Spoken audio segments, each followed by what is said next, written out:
So is my presentation visible? Yeah, yes. Okay. So the topic of my presentation is the intermedial poetics of Kazuo Ishiguro's fiction.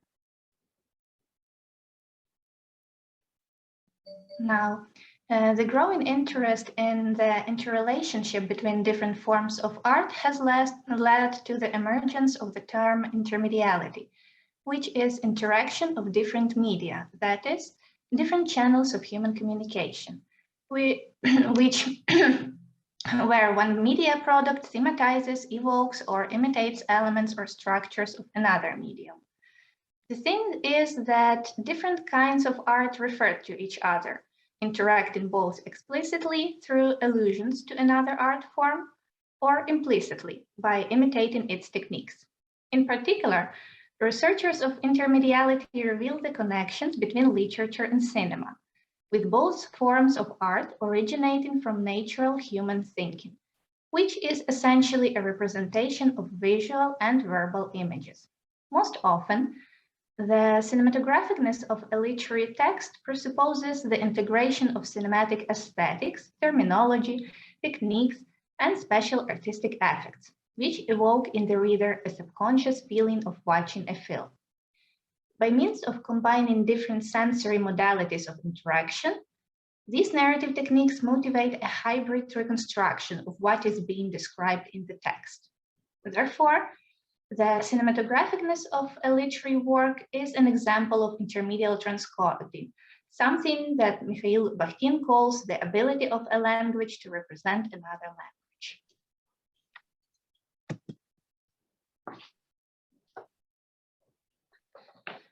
Now, the main feature of a cinematic literary text is its pronounced audiovisuality, whereby the writers describe various aspects of a story primarily in terms of their sensory perception, along with theatrical means like action, nonverbal language, and dialogue. The objective of such narrative is telling for showing, according to Stephen Kellman, whereas literary descriptions of the inner psycho-emotional spheres with direct verbalized indications of human thoughts and emotions are rarely used. Examples of this are frequent detailed descriptions of the appearance or non-verbal language of the characters, which not simply state but also presuppose that the recipient will be able to imbue them with the necessary psychological and emotional meaning.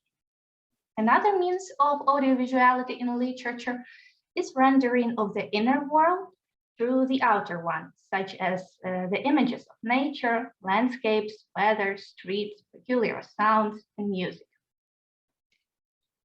In addition, the cinematic text employs special effects like blurring of pictures or colors, zoom shots, contrast of light and darkness, blurred background, focusing on a specific person or object, the panorama effect, and sound effects like echoes, contrast of silence and sound, background sounds, abrupt sounds, rhythm, music, and so on. Moreover, in filmic writing, the world is composed in clearly defined shots and perspectives, which can be retraced in detailed depictions of characters' appearance or facial expressions, that would be a close-up, characters' place of interaction, which would be a wide shot, as well as in descriptions of landscapes or distant objects, which would be extreme long shot. Another aspect of literary cinematographicness can be traced in the elliptical, fragmented structure of the narrative, which resembles the montage editing technique in film. Stephen Kellman defines the method of montage in literature as organized sequence of narrative fragments, the order of which is dictated by a certain narrative and aesthetic idea. In turn, Marshall McLuhan equates the effect of montage in literature to the stream of consciousness technique, describing it as a means of the mental snapshot of the sequence of the arrested and isolated moments of experience, which anticipate the cinema. In a literary work, the montage also manifests itself through special techniques of constructing its temporality, with numerous elliptical transitions, sudden shifts of the chronotope, time distortions, flashbacks, accelerated or slow motion pace of time, and so on.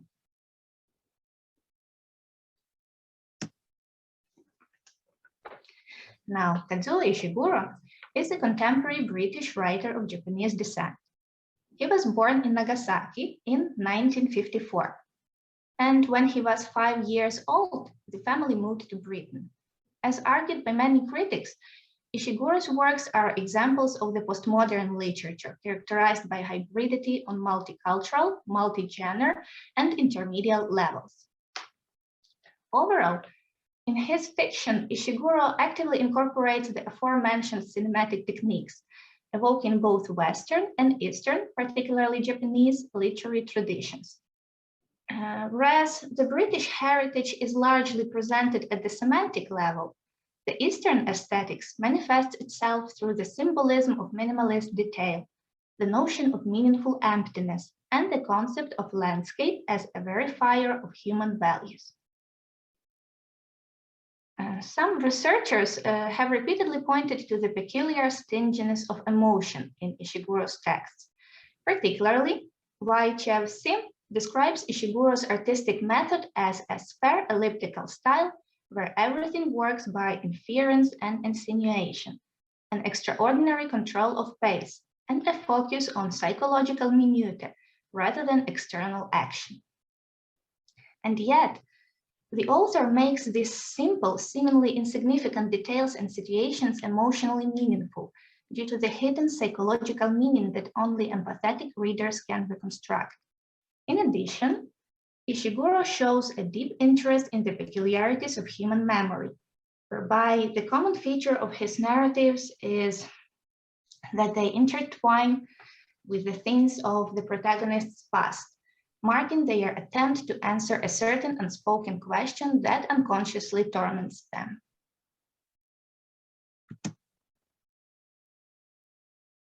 So, essentially employing the method of psychological parallelism to show the characters' feelings without naming them directly, Ishiguro develops the poetics of imagery with an in-depth semantics of various audiovisual images and effects, much like in haiku or imagism poetry. First of all, the author often conveys the psychological content through the symbolism of external phenomena, such as the depiction of nature or landscapes.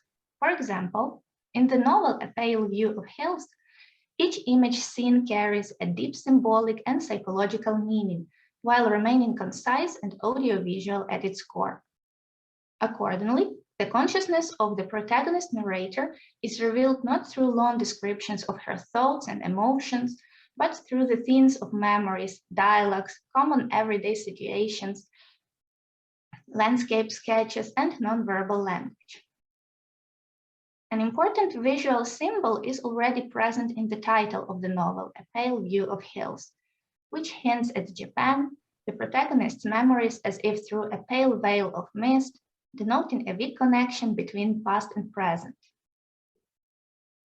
Interestingly, a landscape covered with mist, which is a common motif of Japanese art, appears to be central in all Ishiguro's novels, symbolizing the vagueness, uncertainty, and the illusory nature of the visible world. Such recurring symbolic image of mist and fog probably points to the protagonist's confusion and emotional uncertainty, the vagueness and fading of their memories, as well as a lack of a clear vision of their future, as seen in the given examples.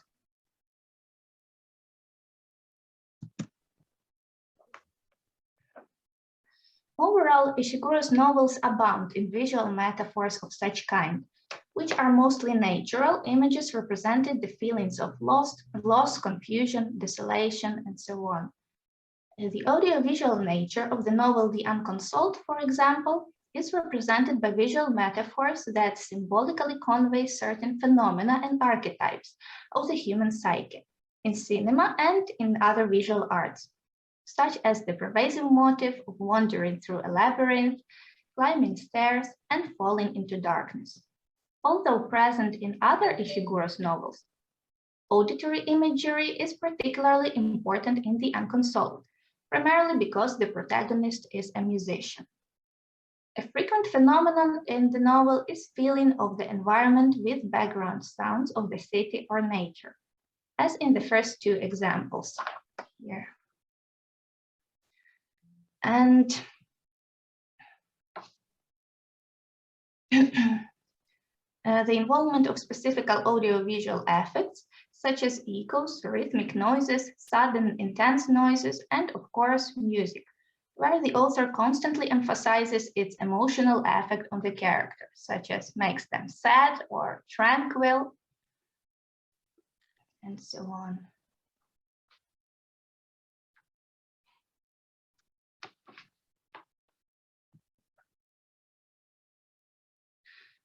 Furthermore, the effect of zoom in or close up shot often becomes instrumental in depicting the character's feelings. What is notable in Ishiguro's writing is that instead of directly verbalizing characters' emotions and reactions, he often depicts them through their external manifestations. That is, such as by focusing on facial expressions and gestures. Interestingly, although the narrators of Ishiguro's novels are mostly first person, even their own feelings they usually reveal through external manifestations, which emphasizes the alienated and contemplative nature of their self-narratives. Besides, the frequent use of remarks that indicate the character's intonation is another example of revealing their feelings through external, non-verbal manifestations.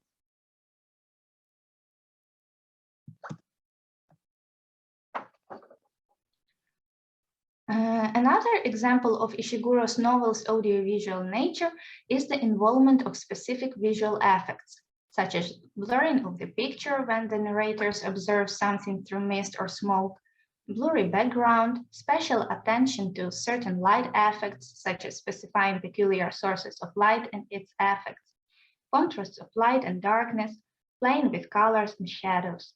The effect of focus on a particular object that has special symbolic or emotional meaning for the protagonist.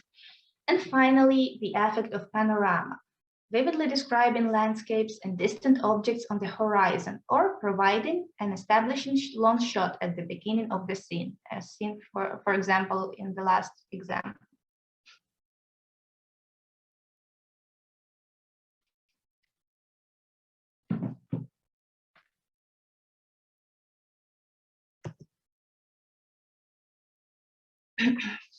Another important peculiarity of Ishiguro's texts is that they are also largely elliptical and fragmented, which is analogous to the technique of montage editing in cinematography. Moreover, since his novels are mostly based on the memories of the past, the techniques of multiple timelines and flashbacks form the basis of his narratives. For instance, in the novel Never Let Me Go, the defining feature of the narrative structure is the technique of flashbacks and even flashbacks within flashbacks, with the main timeline being constantly interrupted by the protagonist's memories of her childhood at Hailsham, the boarding school for clones, and the subsequent years up to the present moments where she captures her story. With regards to the narrative flow, the scenes in the novel often replace each other as based on the principle of associations, when the memories of the past suddenly interrupt the events of the present, as shown in the first example scene. Here, in the first sentence, we can observe how the protagonist is noticing a random sports pavilion during her drive, where she saw one beside a cricket ground.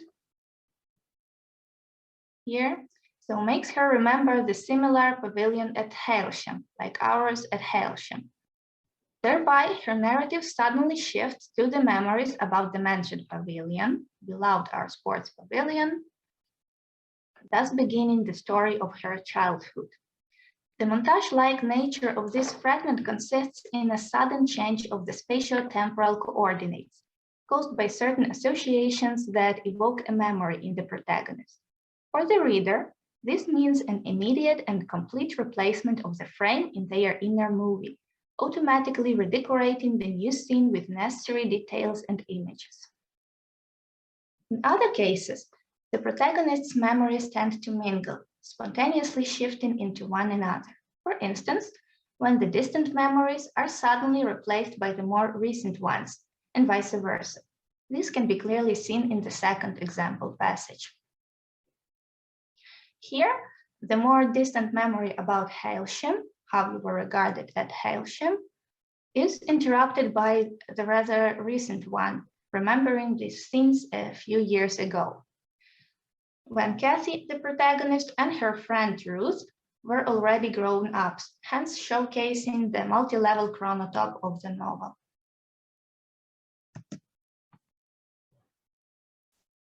Also, the fragmented discourse in Ishiguro's novels employs the gap strategy, where, according to Shamim Black, what does not appear, what lurks on the fringes of the narrative, is often the most important specter in the story, while the whole picture is revealed to the reader only at the end of each novel. That is, upon reading the simple, short-spoken first-person narrative, the emphatic reader discovers the hidden truth behind what is actually written, such as Etsuko's sense of guilt about her daughter's suicide in A Pale View of Hills, Stevens's unspoken love in The Remains of the Day, or the fact that the characters in Never Let Me Go are clones created for organ donation, and thus are inhumanely deprived of the chance to live a normal human life. Consequently, Ishiguro's novels appear as a kaleidoscope of the separated scenes and frames, where the reader's task is to reconstruct all the necessary spatio-temporal relations and see the whole true story behind them, which likens his works to the art of cinema. That's it. Thank you for your attention.